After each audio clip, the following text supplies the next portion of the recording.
Hi students, welcome to Sociology online class. Myself Sri G.D. Kadaligi, lecturer in Sociology, KLE Societies, Jaya Bhagavadi Arts, Science and Commerce PU College, Nippani. Today I will talk on association, which comes in second unit, basic concepts of sociology. ಆತ್ಮೀಯ ವಿದ್ಯಾರ್ಥಿಗಳೇ, ಸಮಾಜಶಾಸ್ತ್ರ online ತರಗತಿಗೆ ತಮಗೆ ಸ್ವಾಗತ. ನಾನು G D ಕಡಲಗಿ, ಸಮಾಜಶಾಸ್ತ್ರ ಉಪನ್ಯಾಸಕ, KLE ಸಂಸ್ಥೆಯ ಜಯ ಬಗೆವಡಿ ಕಲಾ ವಿಜ್ಞಾನ ಮತ್ತು ವಾಣಿಜ್ಯ ಪದವಿ ಪೂರ್ವ ಮಹಾವಿದ್ಯಾಲಯ ನಿಪ್ಪಾಣಿ. ಇವತ್ತು ಸಂಘದ ಕುರಿತು ಮಾತನಾಡುತ್ತೇನೆ. ಇದು ಎರಡನೇ ಘಟಕವಾಗಿರುವಂಥ ಸಮಾಜಶಾಸ್ತ್ರದ ಮೂಲ ಪರಿಕಲ್ಪನೆಗಳಲ್ಲಿ ಒಂದು. Dear students, man is an associational animal. Not only he was a social animal, we also called him as an associational animal. An individual from birth to death has diverse needs and necessities. People, when having common needs, that time they come together and form an association. And this association nowadays getting more importance in social system. ವಿದ್ಯಾರ್ಥಿಗಳೇ, ಮಾನವ ಒಬ್ಬ ಸಂಘಜೀವಿ ಅಂತ ಕರಿತೀವಿ. ಈಗಾಗಲೇ ಗೊತ್ತು, ಮಾನವ ಒಬ್ಬ ಸಾಮಾಜಿಕ ಜೀವಿ, ಹಾಗೆ ಮಾನವ ಒಬ್ಬ ಸಂಘಜೀವಿಯೂ ಕೂಡ ಹೌದು. ವ್ಯಕ್ತಿ ಹುಟ್ಟಿನಿಂದ ತನ್ನ ಸಾವಿನವರೆಗೂ ತನ್ನ ವೈವಿಧ್ಯಮಯವಾಗಿರುವಂಥ ಅವಶ್ಯಕತೆಗಳನ್ನು, ಆಸಕ್ತಿಗಳನ್ನು ಈಡೇರಿಸಿಕೊಳ್ಳುವುದರಲ್ಲಿ ನಿರತನಾಗಿರ್ತಾನೆ. ಹೀಗೆ ಜನರು ತಮ್ಮ ಸಾಮಾನ್ಯ ಆಸಕ್ತಿಗಳನ್ನು ಹೊಂದುವುದರ ಜೊತೆಗೆ ಅವುಗಳನ್ನು ಈಡೇರಿಸುಗೋಸ್ಕರವಾಗಿ ಜೊತೆಗೂಡಿ ಸಂಘವನ್ನು ರಚಿಸ್ತಾರೆ. ಈ ಥರ ರಚನೆಗೊಂಡಿರುವಂಥ ಸಂಘಗಳು ಪ್ರಸ್ತುತ ಸಮಾಜದಲ್ಲಿ ಹೆಚ್ಚು ಪ್ರಾಮುಖ್ಯತೆಯನ್ನು ಪಡೆದುಕೊಳ್ಳುವುದರ ಮೂಲಕ ಸಾಮಾಜಿಕ ವ್ಯವಸ್ಥೆಯಲ್ಲಿ ವಿಶಿಷ್ಟವಾಗಿರುವಂಥ ಪಾತ್ರವನ್ನು ನಿರ್ವಹಿಸ್ತಾ ಇದ್ದಾರೆ. Today we are living in a era of diverse association and organizations. ಪ್ರಸ್ತುತ ಅವಧಿಯಲ್ಲಿ ನಾವು ಇವತ್ತು ವೈವಿಧ್ಯಮಯವಾಗಿರುವಂಥ ಸಂಘಟನೆಗಳ ಒಂದು ಯುಗದಲ್ಲಿ ಬದುಕ್ತಾ ಇದ್ದೀವಿ. Here, from local family to an UNO, there are different types of associations which are fulfilling desire needs of human being. ಒಂದು ಚಿಕ್ಕ ಕುಟುಂಬದಿಂದ ಹಿಡಿದು ವಿಶ್ವಸಂಸ್ಥೆಯವರೆಗೆ ವೈವಿಧ್ಯಮಯವಾಗಿರುವಂಥ ಸಂಘಟನೆಗಳು ಮಾನವ ಜೀವಿಯ ವೈವಿಧ್ಯಮಯವಾಗಿರುವಂಥ ಆಸಕ್ತಿಗಳನ್ನು ಈಡೇರಿಸ್ತಾ ಇದ್ದಾವೆ. Then come to the meaning and definition. In day to day life, association and institutions are used very commonly.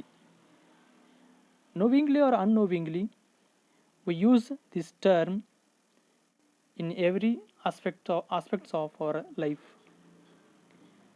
ಪ್ರಸ್ತುತ ದಿನನಿತ್ಯದ ಜೀವನದಲ್ಲಿ ಸಂಘ ಮತ್ತು ಸಂಸ್ಥೆ ಅನ್ನುವಂಥ ಪದಗಳನ್ನು ನಾವು ಸರ್ವೇ ಸಾಮಾನ್ಯವಾಗಿ ಬಳಸ್ತಿರ್ತೀವಿ.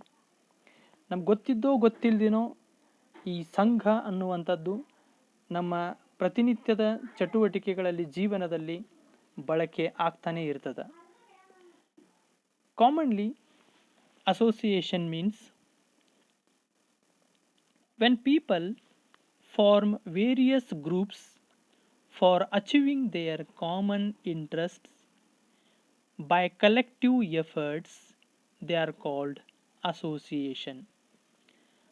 We know people's interest and necessities are not always same. They are always in different form. So they formulate different groups.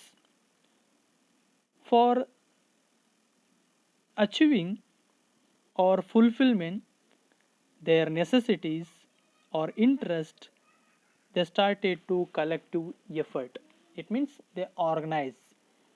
That collective efforts organization we called as association. ಇಲ್ಲಿ ಸಂಘ ಅಂತಂದರೆ ಒಂದು ಅರ್ಥದಲ್ಲಿ ಯಾವಾಗ ಒಂದು ಅಥವಾ ಕೆಲವು ಆಸಕ್ತಿಗಳ ಈಡೇರಿಕೆಗಾಗಿ ಒಂದು ಸಮೂಹ ಒಟ್ಟಿಗೆ ಸಹಕಾರದಿಂದ ದುಡಿಯಲು ಪ್ರಾರಂಭಿಸುತ್ತದೆ ಅಥವಾ ಸಂಘಟಿತ ಪ್ರಯತ್ನವನ್ನು ಮಾಡ್ತದೆ, ಅದನ್ನು ನಾವು ಸಂಘ ಅಂತ ಕರಿತೀವಿ. ಯಾಕೆಂದರೆ ಸಮಾಜದಲ್ಲಿರುವಂಥ ಜನರಲ್ಲಿ ಎಲ್ಲರ ಆಸಕ್ತಿಗಳು ಒಂದೇ ಇರೋದಿಲ್ಲ. ಅವರ ಆಸಕ್ತಿಗಳು ವೈವಿಧ್ಯಮಯವಾಗಿದ್ದಾಗ ಅವರು ವೈವಿಧ್ಯಮಯವಾಗಿರುವಂಥ ಸಮೂಹಗಳನ್ನು ರೂಪಿಸಿಕೊಳ್ತಾರೆ. ಈ ಸಮೂಹದ ಮೂಲಕ ತಮ್ಮದೇ ಆಗಿರುವಂಥ ಆಸಕ್ತಿಗಳನ್ನು ಈಡೇರಿಸಿಕೊಳ್ಳುವುದಕ್ಕಾಗಿ ಸಂಘಟಿತ ಪ್ರಯತ್ನವನ್ನು ಆರಂಭಿಸ್ತಾರೆ.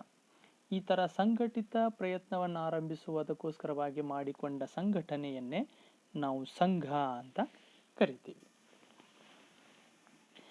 According to McIver and Fayes, an association is an organization deliberately formed for the collective pursuit of some interest or a set of interests which its members share.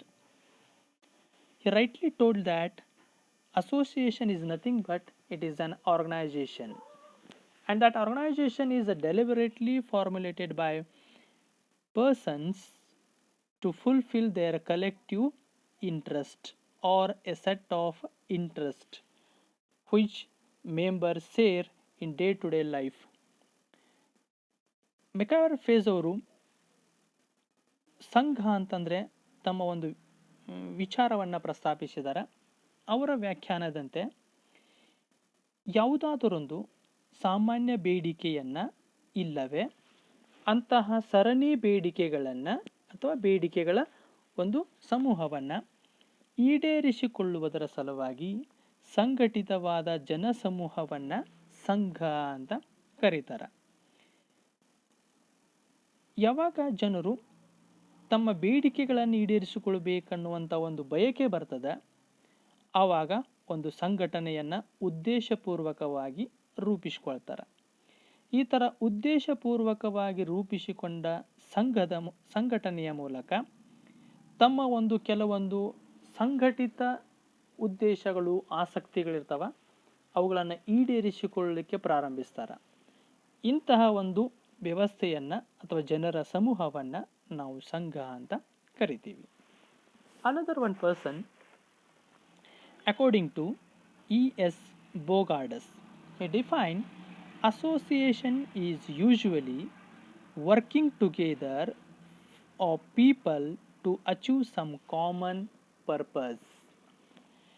He also said simply, when organizations start to work or when people start to work together to fulfill their some common purpose, that is called association. E.S. ಬೋಗಾರ್ಡಸರ ಪ್ರಕಾರ ನಿರ್ದಿಷ್ಟ ಉದ್ದೇಶಗಳನ್ನು ಈಡೇರಿಸಿಕೊಳ್ಳಲು ಜನರೆಲ್ಲ ಒಟ್ಟುಗೂಡಿ ಕೆಲಸ ಮಾಡುವುದೇ ಸಂಘ. ಭಾಳ ಸರಳ ಅರ್ಥದಲ್ಲಿ ಹೇಳಿದ್ದಾರೆ. ಸಂಘ ಅಂತಂದರೆ ಯಾವಾಗ ಜನರಲ್ಲಿ ಕೆಲವು ನಿರ್ದಿಷ್ಟ ಉದ್ದೇಶಗಳನ್ನು ಇಟ್ಟುಕೊಳ್ತಾರೆ, ತಮ್ಮ ಜೀವನಕ್ಕೆ, ವೃತ್ತಿಗೆ, ಬದುಕಿಗೆ ಸಂಬಂಧಪಟ್ಟ ಹಾಗೆ ಕೆಲವೊಂದು ನಿರ್ದಿಷ್ಟ ಉದ್ದೇಶಗಳನ್ನು ಇಟ್ಟುಕೊಳ್ತಾರೆ. ಆ ಉದ್ದೇಶಗಳನ್ನು ಈಡೇರಿಸಬೇಕಂದ್ರೆ ಒಬ್ಬರಿಂದಲೂ ಸಾಧ್ಯವಿಲ್ಲ, ಏಕಾಂಗಿಯಾಗಿ ಆ ಉದ್ದೇಶಗಳನ್ನು ಈಡೇರಿಸಿಕೊಳ್ಳಲಿಕ್ಕೆ ಸಾಧ್ಯ ಇಲ್ಲ. ಆವಾಗ ಇನ್ನೊಬ್ಬರ ಸಹಕಾರದ ಮೂಲಕ ಒಂದು ಸಂಘಟನೆಯನ್ನು ಮಾಡಿ ಅಥವಾ ಜೊತೆಗೂಡಿ ಕೆಲಸ ಮಾಡುವುದರ ಮೂಲಕ ಆ ಉದ್ದೇಶಗಳನ್ನು ಈಡೇರಿಸ್ತಾರೆ. ಇಂಥ ಒಂದು ವ್ಯವಸ್ಥೆಯನ್ನು ನಾವು ಸಂಘ ಅಂತ ಕರಿತೀವಿ. Some examples to association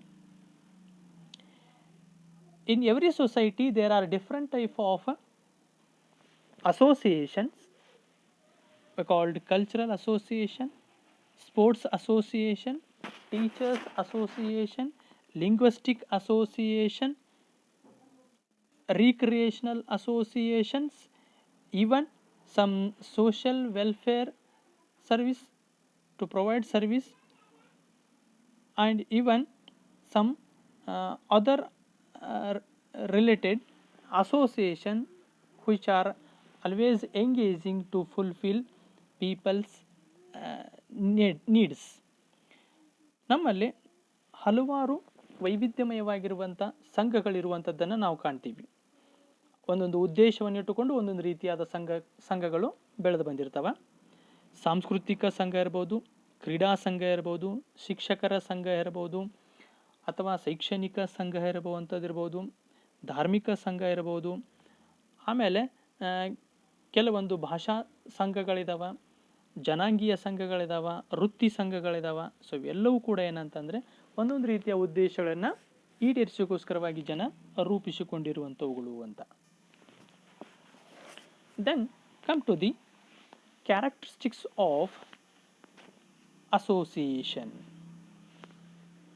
Here this association has its own different nature or characters. First one, association, a human group. Association is mainly formed by people. It is basically a social group. Without people, we can't imagine an association. It means where there is a human interest, there is an association. It means here human beings or the people are the main aspect of association. ಸಂಘದ ಕೆಲವೊಂದು ವಿಶಿಷ್ಟ ಗುಣಲಕ್ಷಣಗಳನ್ನು ನೋಡೋದಾದರೆ, ಮೊದಲನೇದು, ಸಂಘ ಅನ್ನುವಂಥದ್ದು ಒಂದು ಮಾನವ ಸಮೂಹ. ಇಲ್ಲಿ ಒಂದು ಸಂಘ ಅನ್ನುವಂಥದ್ದು ರೂಪುಗೊಳ್ಳುವುದೇ ಜನರಿಂದ ಅಂತ. ಮೂಲತಃ ಇದನ್ನು ಒಂದು ನಾವು ಸಾಮಾಜಿಕ ಸಮೂಹ ಅಂತ ಕರಿತೀವಿ. ಜನರಿಲ್ಲದೆ ಒಂದು ಸಂಘವನ್ನು ನಾವು ಕಲ್ಪಿಸಿಕೊಳ್ಳಲಿಕ್ಕೆ ಸಾಧ್ಯನೇ ಇಲ್ಲ ಅಂತ. ಯಾವಾಗ ಜನರ ಆಸಕ್ತಿಗಳು ಅಂತಿರ್ತಾವ ಅವಾಗ ಸಂಘ ಬೆಳೆದು ಬರ್ತದೆ ಅಂತಂದರೆ ಇಲ್ಲಿ ಜನರೇ ಅದರ ಮೂಲ ಅಂಶವಾಗಿರುವಂಥದ್ದನ್ನು ಕಾಣ್ತೀವಿ. ಇಲ್ಲಿ ಜನರೇ ಸಂಘದ ಮೂಲ ಅಂಶ ಅನ್ನುವಂಥದ್ದು ಕಂಡು ಬರ್ತದೆ. Then second one, specific interest. An association is not only a collection of individuals or persons, but also it consists some individual who have more or less the same interests. When the members of the society they have same interests or necessities, that time they come to organize and establish an association. So it means every association are formed on the basis of a specific interest or a set of interests. ಎರಡನೆಯ ಲಕ್ಷಣ, ನಿರ್ದಿಷ್ಟ ಆಸಕ್ತಿಗಳು. ಒಂದು ಸಂಘ ಅನ್ನುವಂಥದ್ದು ಕೇವಲ ಜನರ ಸಂಗ್ರಹ ಮಾತ್ರವಾಗಿರದೆ ಅದೊಂದು ವ್ಯಕ್ತಿಗಳ, ಇಬ್ಬರು ಅಥವಾ ಇಬ್ಬರಿಗಿಂತ ಹೆಚ್ಚು ವ್ಯಕ್ತಿಗಳ ವೈವಿಧ್ಯಮಯವಾಗಿರುವಂಥ ಆಸಕ್ತಿಗಳ ಜೊತೆಗೆ ಒಂದೇ ಥರ ಆಸಕ್ತಿಯನ್ನು ಹೊಂದಿರುವಂಥ ಜನರು ಒಂದು ಸಂಘಟನೆಯನ್ನು ಮಾಡಿಕೊಳ್ಳುವಂಥದ್ದು ಸರ್ವೇ ಸಾಮಾನ್ಯ. ಈ ಥರ ವ್ಯಕ್ತಿಗಳು ಒಂದೇ ಥರನಾಗಿರುವಂಥ ಆಸಕ್ತಿ ಅಥವಾ ಬಯಕೆಗಳನ್ನಿಟ್ಟುಕೊಂಡು ರೂಪಿಸಿಕೊಂಡಿರುವಂಥ ಒಂದು ಸಂಘಟನೆ, ಇದು ಸಂಘ ಅಂದ ಮೇಲೆ ಇದಕ್ಕೆ ನಿರ್ದಿಷ್ಟ ಆಸಕ್ತಿ ಅಥವಾ ಒಂದು ಆಸಕ್ತಿಗಳ ಸಂಘ ಸರಣಿ ಇಲ್ಲಿ ಇರುವಂಥದ್ದು ಕಂಡು ಬರ್ತದೆ. Without specific interest we also not imagine an association. ಇಲ್ಲಿ ಆಸಕ್ತಿಗಳು ಇಲ್ಲದೇ ಇದ್ದಾಗ ಜನ ಸಂಘಟನೆಗೊಳ್ಳಲಿಕ್ಕೆ ಸಾಧ್ಯನೇ ಇಲ್ಲ, ಒಂದು ಸಂಘವನ್ನು ನಾವು ಕಲ್ಪಿಸಿಕೊಳ್ಳಲಿಕ್ಕೆ ಸಾಧ್ಯನೂ ಇಲ್ಲ ಅಂತ. Then third character, cooperative spirit. An association is based on the cooperative spirit of its member. When the members of a group start to work togetherly to achieve their some common purpose, then automatically they share their ideas, interest on the basis of cooperative spirit. ಮೂರನೆಯ ಗುಣಲಕ್ಷಣ ಸಹಕಾರದ ಮನೋಭಾವ. ಒಂದು ಸಂಘ ಅನ್ನುವಂಥದ್ದು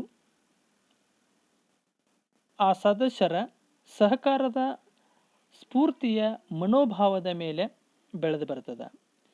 ಯಾವಾಗ ಜನರು ಜೊತೆಗೂಡಿ ಕೆಲಸ ಮಾಡಲಿಕ್ಕೆ ಪ್ರಾರಂಭಿಸ್ತಾರೆ, ತಮ್ಮ ಸಾಮಾನ್ಯ ಉದ್ದೇಶಗಳನ್ನು ಈಡೇರಿಸೋಗೋಸ್ಕರವಾಗಿ ಆ ಸಂದರ್ಭದಲ್ಲಿ ಪರಸ್ಪರ ಒಬ್ಬರು ಇನ್ನೊಬ್ಬರಿಗೆ ಸಹಕರಿಸುವಂಥ ಅಥವಾ ಸಹಕಾರದ ಮನೋಭಾವನೆ ಅನ್ನುವಂಥದ್ದು ಬೆಳೆದು ಬರ್ತದೆ. And cooperation is the most important element to pursue or to fulfill their needs and necessities through association. ಸಹಕಾರ ತತ್ವದ ಮೇಲೇನೆ ಈ ಸಂಘದಲ್ಲಿರುವಂಥ ಸದಸ್ಯರು ತಮ್ಮ ಉದ್ದೇಶಗಳನ್ನು, ಆಸಕ್ತಿಗಳನ್ನು ಈಡೇರಿಸಿಕೊಳ್ಳಲಿಕ್ಕೆ ಸಾಧ್ಯ ಅಂತ. So it is essential thing, cooperative spirit is essential thing in association. ಸಂಘದಲ್ಲಿ ಈ ಸಹಕಾರದ ಮನೋಭಾವನೆ ಒಂದು ಅತ್ಯವಶ್ಯಕ ಸಂಗತಿ ಅನ್ನೋದನ್ನು ನಾವು ಗಮನಿಸಬೇಕಾಗ್ತದ ಅಂತ. Then fourth one, organized group. Association, it is not only collection of members, it is an organized group. When here members continuously work together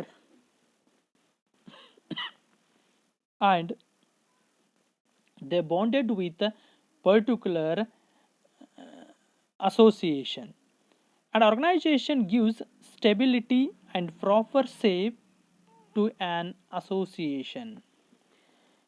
ಇನ್ನೊಂದು ಲಕ್ಷಣ ಸಂಘಟಿತ ಸಮೂಹ ಅಂತ. ಸಂಘ ಅನ್ನುವಂಥದ್ದು ಒಂದು ಸಂಘಟಿತ ಸಮೂಹ ಆಗಿರುತ್ತದೆ. ಇಲ್ಲಿ ಸಂಘ ಅನ್ನುವಂಥದ್ದು ಕೇವಲ ಜನರ ಸಂಗ್ರಹ ಆಗಿರದೆ, ಸದಸ್ಯರ ಸಂಗ್ರಹ ಆಗಿರದೆ, ಅದೊಂದು ಸಂಘಟಿತವಾಗಿರುವಂಥ ಉದ್ದೇಶಗಳನ್ನಿಟ್ಟುಕೊಂಡಿರುವಂಥ ವ್ಯವಸ್ಥೆಯಾಗಿರ್ತದೆ.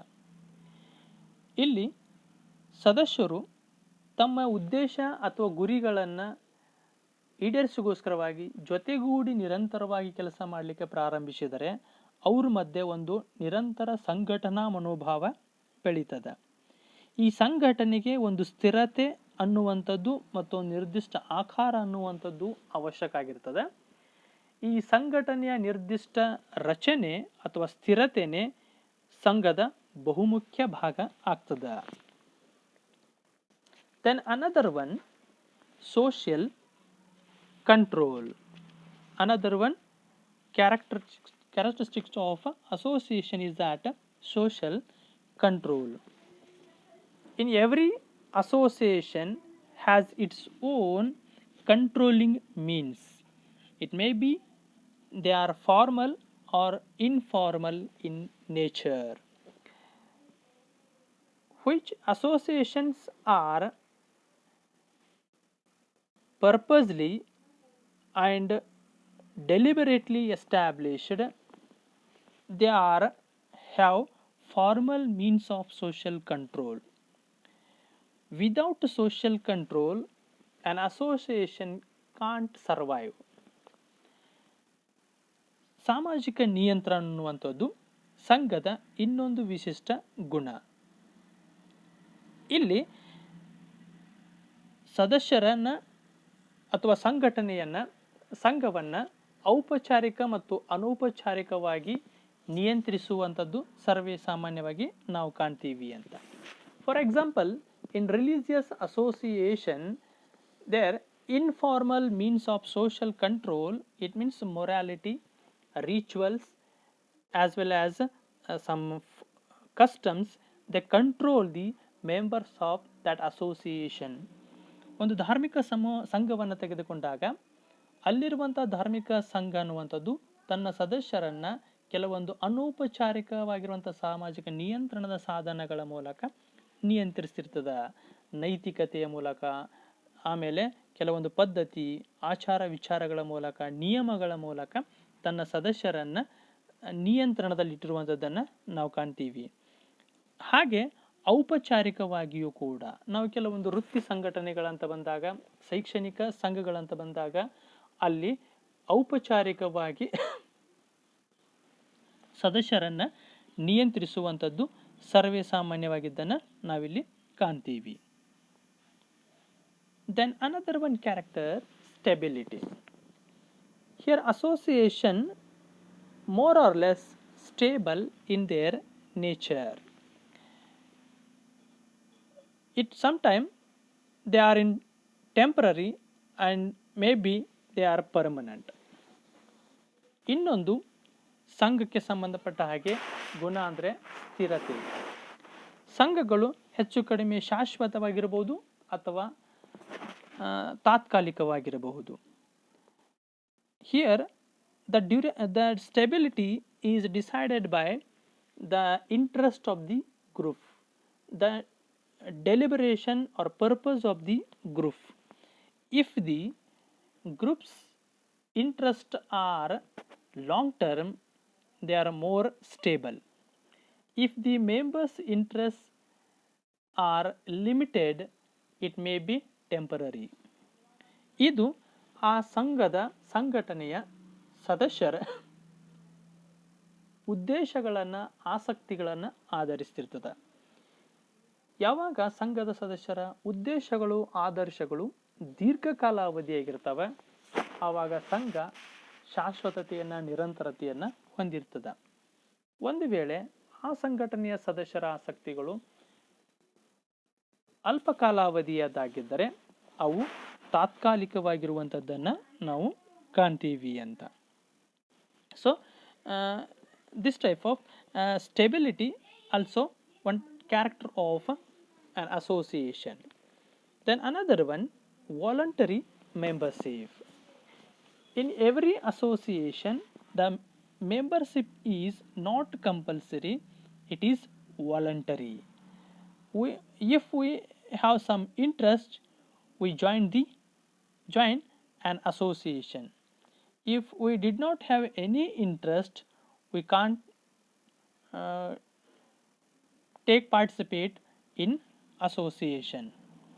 ಇಲ್ಲಿ ಸಂಘಟನೆಯಲ್ಲಿ ಸದಸ್ಯತ್ವ ಅನ್ನುವಂಥದ್ದು ಐಚ್ಛಿಕವಾಗಿರ್ತದೆ. ಸಂಘಗಳಲ್ಲಿ ಯಾವಾಗಲೂ ಸದಸ್ಯತ್ವ ಅನ್ನೋದು ಕಡ್ಡಾಯವಾಗಿರಂಗಿಲ್ಲ, ನಮ್ಮ ಆಯ್ಕೆ ಇರ್ತದೆ ಅಂತ. ನಮಗೆ ಯಾವುದೇ ಒಂದು ಸಂಘಟನೆಯಲ್ಲಿ ಸೇರಿಕೊಳ್ಳುವಂಥ ಆಸೆ ಅಥವಾ ಆಸಕ್ತಿ ಇದ್ದರೆ ಅದರ ಸದಸ್ಯತ್ವವನ್ನು ಪಡ್ಕೋಬಹುದು. ನಮಗೆ ಅದರಲ್ಲಿ ಆಸಕ್ತಿ ಇಲ್ಲ ಅಂದರೆ ಅದರ ಸದಸ್ಯತ್ವವನ್ನು ಪಡೆದುಕೊಳ್ಳುವ ಅವಶ್ಯಕತೆ ಇಲ್ಲ. Sometimes we are the member of an religious association or may not be. ನಾವು ಕೆಲವೊಂದು ಸಂದರ್ಭದಲ್ಲಿ ಒಂದು ಧಾರ್ಮಿಕ ಸಂಘಟನೆಯ ಸದಸ್ಯರಾಗಿರ್ತೀವಿ, ಆಗದೇನೂ ಇರ್ತೀವಿ. It depend upon hour interest, ನಮ್ಮ ಆಸಕ್ತಿಯ ಮೇಲೆ ಅದು ಅವಲಂಬಿಸಿರ್ತದೆ ಅಂತ. So it is also one character of on association. And next one, deliberately established. Here maximum all associations are established pre-planned or deliberately to fulfill the interest necessities of the people.